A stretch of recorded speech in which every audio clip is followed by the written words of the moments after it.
Welcome to another Love2D tutorial. Today we're going to add a couple of functions to the class module, and we're going to restructure our directories a little bit so that we can pull all of our stuff that we can reuse into its own folder. And if we have time, we may even get into some gamepad stuff. Let's get started. Yeah, let's get started. Thanks, Captain, whatever your name was. What I want to do here is I want to add a function. I want to be able to ask a class if it is of a certain type. So I want it to go, I want to be able to say, hey, are you of some type of class? And that will say, basically it will say, go down the inheritance hierarchy. Basically it'll look through all the metatables and it will look to see if there's a metatable that's equal to the one that I gave it, basically. So what this will do is, and this will come in handy later on, this will check if the instance is a subclass of the given type. Pretty simple, right? Yeah, I think so. Pretty simple. Even for pirates. So this is pretty simple, like we said. So what we want to do is we want to grab the metatable from ourselves, the self. So we want to say get metatable. Hopefully I spelled that right. Get the metatable from self. And then while there is a metatable, do the following. We want to basically compare this metatable, the current metatable that we have, to class. And if it's equal, then we return true. And otherwise, we want to say, we want to basically follow that metatable and get the metatable of that metatable until there are no more metatables left. And if we get all the way to the end here, that we know that we have failed and the class is not of the correct type. Now we could add, let's see, should we add it? Maybe we should add it. There's some asserts that we could add. There's an assert or two that we could add here, and I'm kind of thinking maybe we should go ahead and do that. Let's go ahead and assert that class is not equal to nil, and if it is, we'll say parameter class must not be nil. Doggone it, you can't be nil. And then we also want to say if type of class, we want to make sure that that's equal to a table, because that's really what it is inherently. And we will say if it is not, parameter class must be of type class. We'll just put it that way. Just a little check or two to make sure that everything is good. Now, how do we test this? Well, I have a test.lua file, if you'll remember from before, that we used, and I've got a couple of classes in here, an animal, and then from the animal I derive a cat, and then from the cat I derive a minx. And what we'll do is, see, I've already stuck this test in here. We're going to check and see if this minx is an animal. So let me pop over to a terminal here. You can see I've already been messing around with some of this stuff. And we'll say, let's just run plain old Lua on this. And let's see if we get error loading class module from file class.lua. Of course, class.lua, we messed something up. Let's go and check it out. And it's probably here. Yes, should be double equals, and it was. Okay, good. And we see that, yes, the minx is indeed an animal. It also should be a cat, so let's check that. And yes, it is a cat. Let's contrive an example here, and let's say human, so that we can check and see if it is of type human. And it should say false, and it does. Beautiful. Now there's another way to do this, and we're going to implement it also, and that is we can compare, and we're going to call it is type, and we're going to say class type end. And what we're going to do is we're going to take and compare this, the actual type string here, and we'll go down through the base classes of each of these. We'll go down that tree, and we'll check and see if that type is equal to this class type. So that's another way we can do it. And that way, if we don't have a particular class required in our particular local file, we can just use a string, and that will kind of save us some time or whatnot. Let's take and utilize some of these other asserts, and we'll just kind of copy paste here, because we do want to check and make sure that this class type is a string. And we'll say a string. This must be a string. This must be a string. Parameter class type must be a string. Okay. And something else I want to do is let's do the same thing up here in the derive function. Let's do a couple of asserts here just to be safe. And we'll have to also change this to class type so that we don't conflict with this function called type.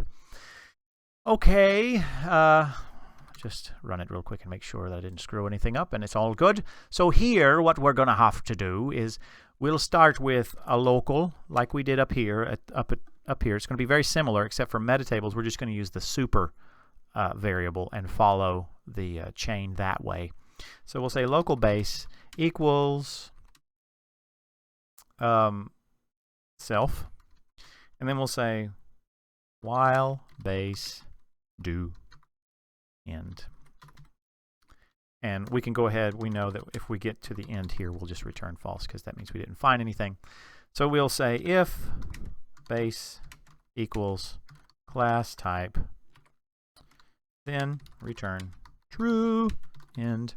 Otherwise we have to say base equals base dot super. Super. So that way we'll follow the chain all the way down just like we did up here, but instead of comparing tables we'll compare in a particular string for the class type. So let's see how that works. Once again I'll run it real quick. Go back to test, and instead of this we will comment that out and we will say is type, and this now becomes a string, and let's check and see if that works. Should stay false, and it does. Let's just test and see if animal works. It should say true. And it didn't. So let's go check out this and see kind of what's going on here.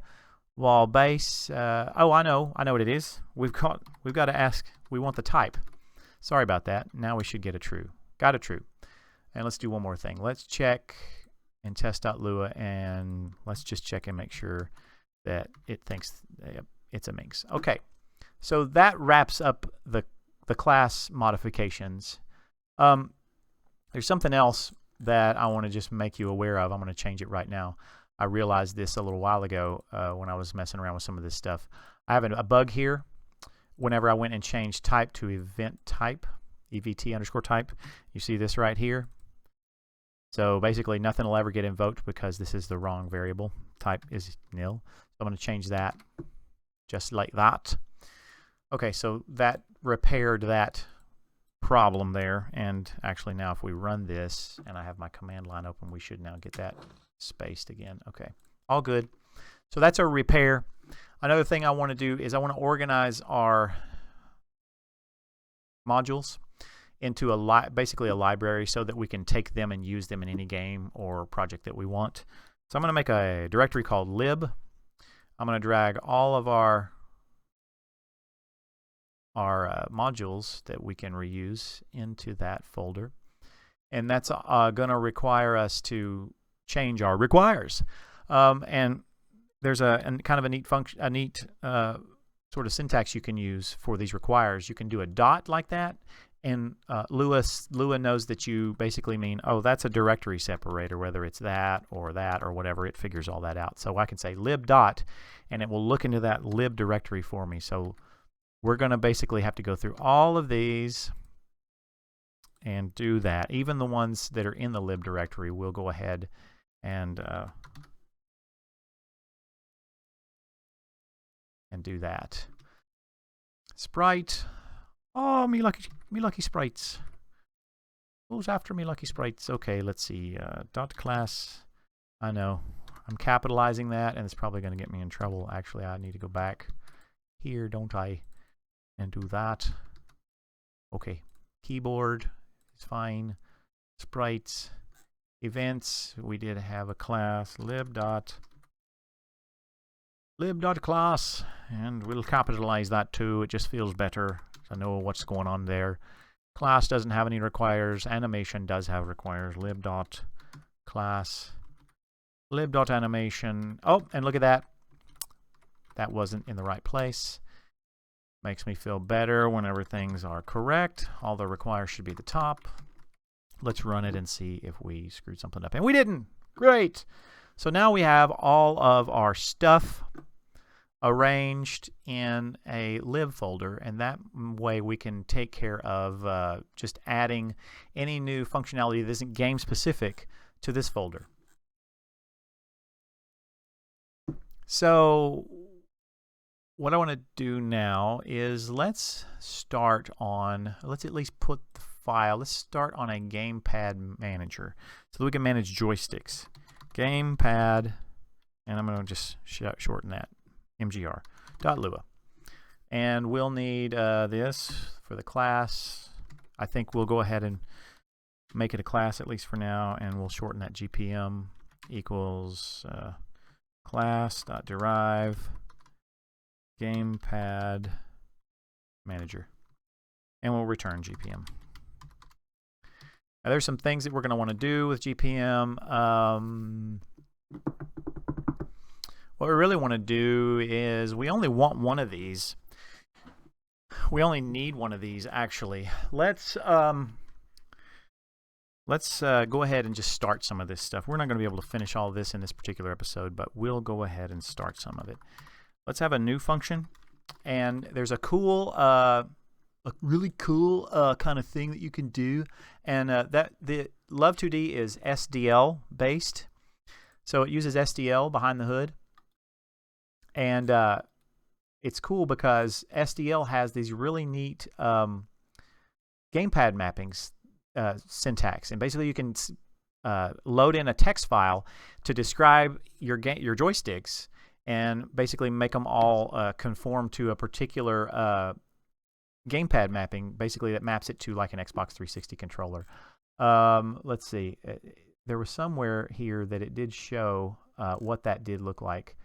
Let me go and actually I'll show you. There's a cool SDL. You can just type in SDL Gamepad Mappings, I believe, and there's a GitHub repository right here that has a lot of them in there, and you can add your own. The syntax isn't too bad. It basically just takes the raw button bits that get returned, and it assigns them to a particular A, B, X, Y, start, left stick, right stick, left shoulder, all that kind of stuff. And you can see it's for OS X, Windows, and Linux. Really cool stuff. So let's take this. Let's get it in raw format, and we'll just save this out to our assets, and you'll see it appear. At least you should see it appear. There it is right there. So that's this right here. So we'll use that. What we want to do is we want to basically get a when we new up one of these Gamepad managers, we want to be able to specify a number of those DB files. So we're going to do it like that. And so we'll do that at the very beginning because we want to load these as soon as we can. So we want to check and make sure that those are not equal to nil. And if they're not, then we will loop through them, because that's basically what we're going to do. It's just going to be an array of file names is all it is. So we'll say for I equals 1 to DB files, do, and then we're just going to say love.joystick, come on, love.joystick dot load gamepad mappings, and the file name will be db files of I. So that will load all of our gamepad mappings up, and that's very important to do before you get any events, because once you get events, you need to know, you need to know what those gamepad mappings are first, so that you can actually get those events. Otherwise, it won't recognize the joystick. Well, it'll recognize joysticks, but it won't recognize it as a controller, which is what we're going to support. We're not going to worry about raw joysticks. And let's just go ahead and create a local function, because we're going to want to hook some of these love events. So let's say hook love events. And again, this is going to be the only class that will be allowed to have access to these events. And I'll show you these events. They're right here: gamepad press, gamepad released, joystick added, and joystick removed. So let's start with joystick added. So we can just come in here and we can go ahead and just define that here. So love.joystick added. Come on. Love.joystick added. Is that right? And then it gives you a joystick object. And oh, we need a function in front of that. So let's just get them. Let's get them blocked in. Let's get this framed in. Love.joystick removed. There it is. And then also we want love.gamepad. Love.joystick.gamepad. Why that's not working? Love.joystick.gamepad pressed.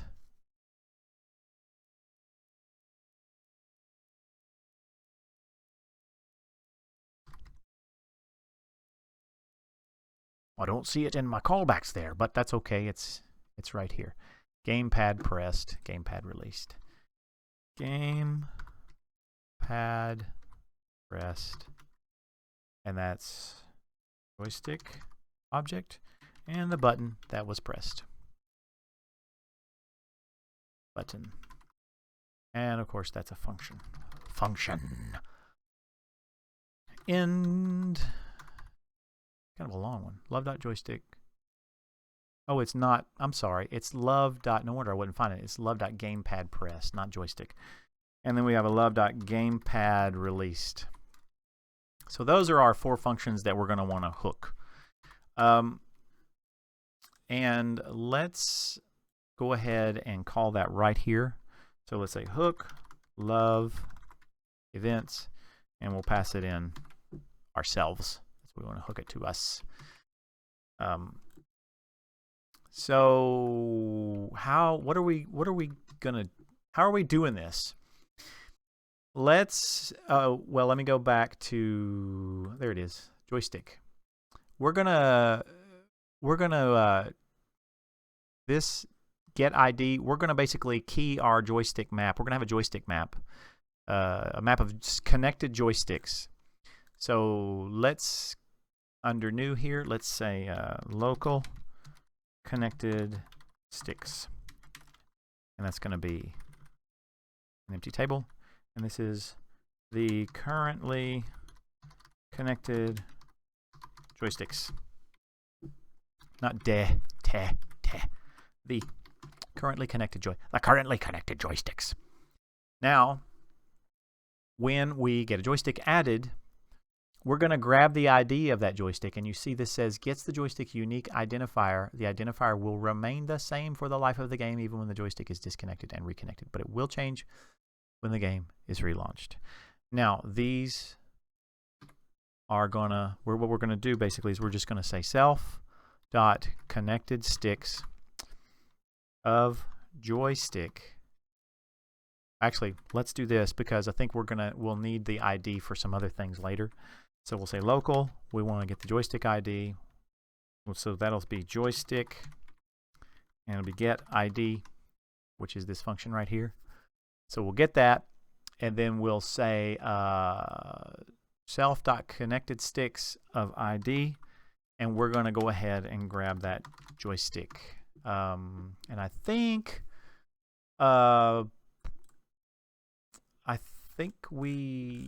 do we really need the joystick?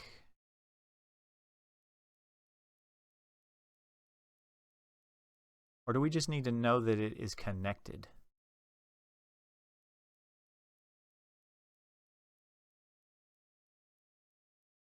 I'm going to just say that we don't. Let's change this. Let's just say self-connected.sticks connected sticks ID equals true. So that means it's connected. Yeah. Let's go with that for now. I don't think we need that whole joystick object. I don't think we need to have a handle on that. But if we do, we can just change it back to this. Now, we do want to make sure that the self.connected sticks of that ID is equal to nil. I mean, it should be nil. Otherwise, we'll say joystick, and then we'll say ID already exists. And that's a bad thing. It should never happen. So once we get this, we also want to keep track of the buttons, because we have right now this gamepad pressed and gamepad released. So that tells us when the button has just been pressed and when it's just been released. But we want to be able to check this stuff. We basically want to be able to poll this stuff. We want to say, hey, was the joystick pressed this frame? Was the joystick button X released this frame? In order to do that, we'll have to kind of add some stuff to this to keep track of some state. So let's say that we want not a local. I said local. It's not local. It's self.connected sticks. Very sorry. Self. Let's call this a button map. And that's an empty table. So this is maps a joystick ID to a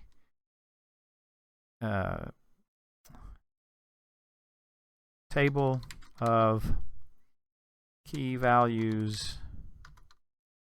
where the key is a button and the value is either true equals pressed, just pressed,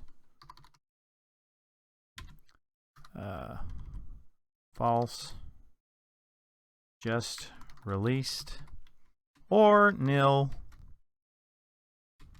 none. Okay, so that's going to be our little map. So we're gonna, it's actually going to be the joystick ID. Well, you'll see. So once we come back up here, we can basically say the connected sticks, there's a stick there and it's the ID, and that's true. And then we can go say self dot, what did we call it? Button map of ID, and that's going to be another empty table that we're going to be using for our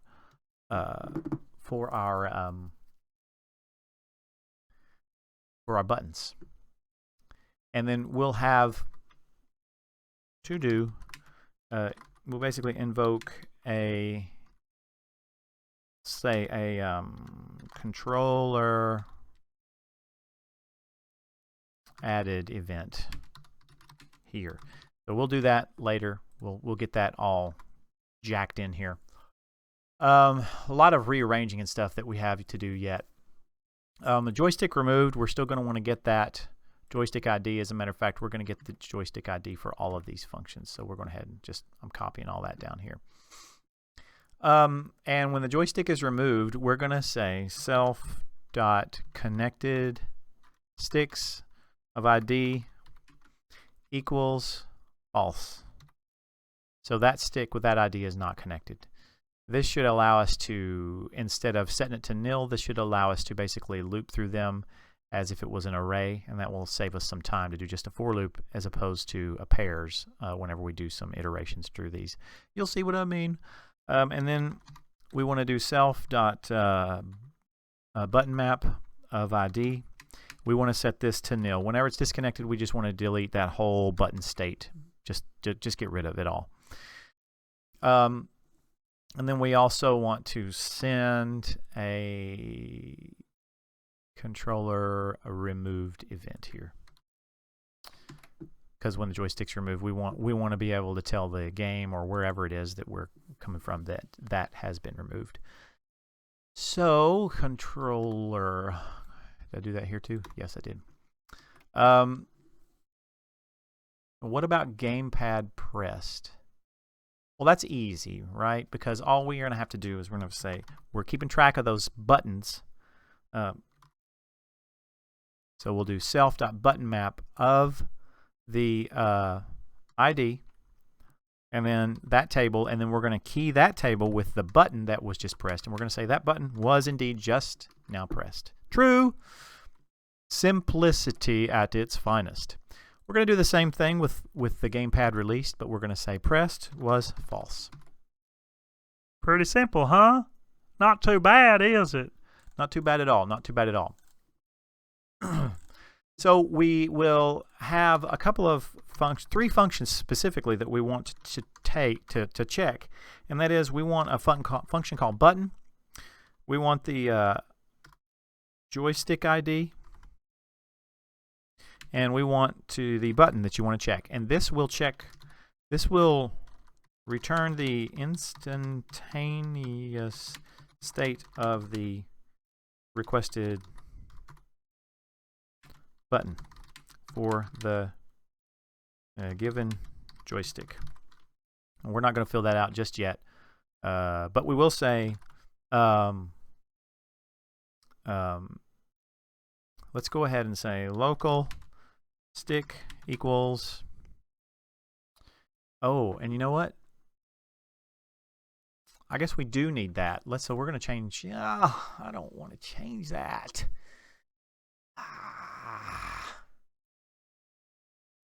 Hold on. I really would rather not have to have that. Do we need that? What we want to do is, yeah, I think we're going to have that. Where is joystick? Get joysticks. Can we get?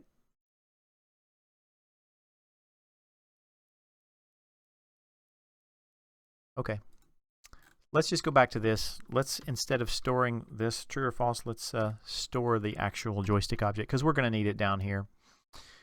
And that means when we remove,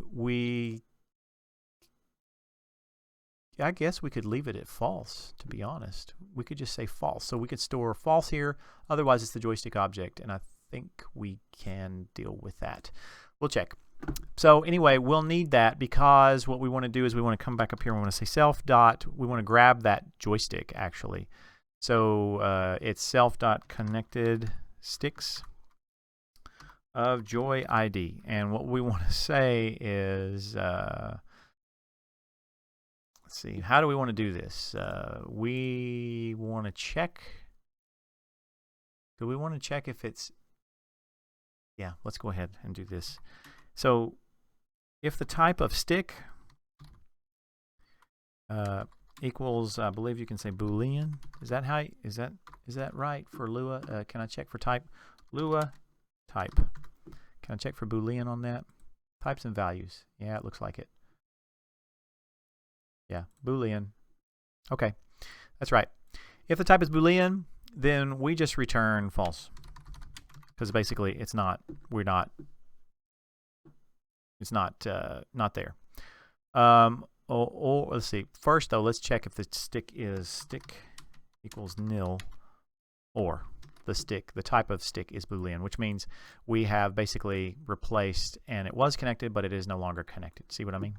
See what I mean, Vern? False. Is that what I want to do, really? Feels so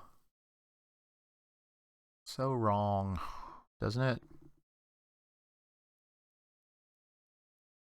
We could come up here and add another self dot is connected, and then that could be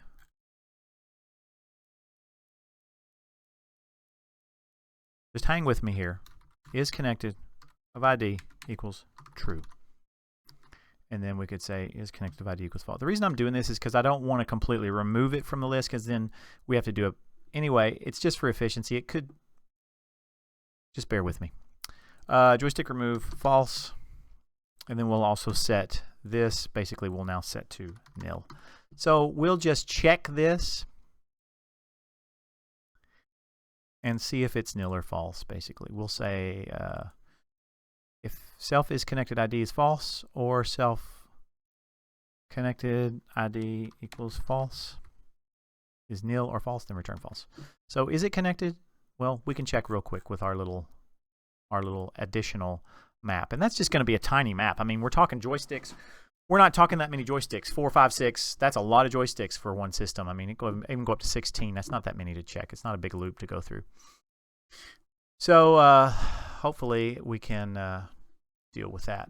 Let's see. What are we? We're at 31 minutes. So button. So basically, we've said if the stick is connected, or if it hasn't, the connected hasn't been defined, or if it's false, then return false for that button. Yeah, I would say that's probably true. And then let's say here, to do more code. And then we will also, I'm going to go ahead and block these out too before I leave. GPM, we also want to know button down. And that, and we want the same here, and we want this same check here that we have. Come on over here. Let's do this. Same check, or same set of checks. We also want one that's called button up. And what is that? What do these do? Well, that's a good question. Button down returns, basically answers the question, returns true if the given button was pressed for the joystick ID this frame. So that's one frame. What we haven't done yet is I don't have it, do I? We're going to have a function also. GPM will have an update function. And an update to do, it will update the button states for all connected joysticks. So we have to do that too. So that's part of what this is talking about. So this button up will return true if the given button was just released, just pressed. Let's just do that. Okay, hopefully that makes sense. And we're going to have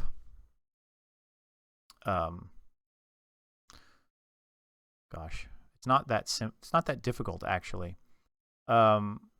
We can just say if otherwise, basically if it's not connected, we'll return false. Otherwise, we can return basically that self dot and actually we don't have, yeah, good. We can return self dot button map of really we don't need this. Not on button down. We don't need that. We don't need it here either. So we're going to say joy ID. Self.buttonMap of joy ID of button. That's all we want. And we want to know if that's true. So if it's nil or false, then it will return false. But if it's true, it will return true. So basically we want to say, is this joystick connected? If it is not, one of these conditions will be true, we return false. We'll do the same thing down here. Otherwise, here, we'll do the same kind of thing. We'll return self.joystick ID of button, and this time we'll say equals false, which means it's not, because remember, there's 3 states here. There's nil, which means it wasn't pressed or released this frame. There's true, which it was pressed this frame, and there's false, which means it was just let go this frame. So that's pretty good. I'm going to move these I'm going to put them right here. We're at 35 minutes.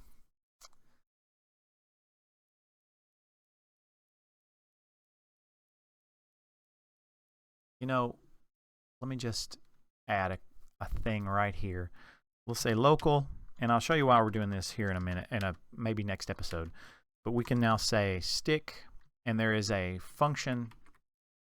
Let me call that over here. There's a function that for the joystick here that you can say is gamepad down, and it checks the virtual gamepad button on that joystick. So that's what we want to do. We want to say is gamepad down, and then we want to give it the button. And then here we'll say to do more code, and then we'll say return is down. Now we're getting close, people. We're getting close. I know this isn't going to mean anything, but I'm going to just, okay, good. All right, we're going to write this code next episode, and we'll get it all done, and we'll get the joystick working. It'll be really cool. So I'll see you next time.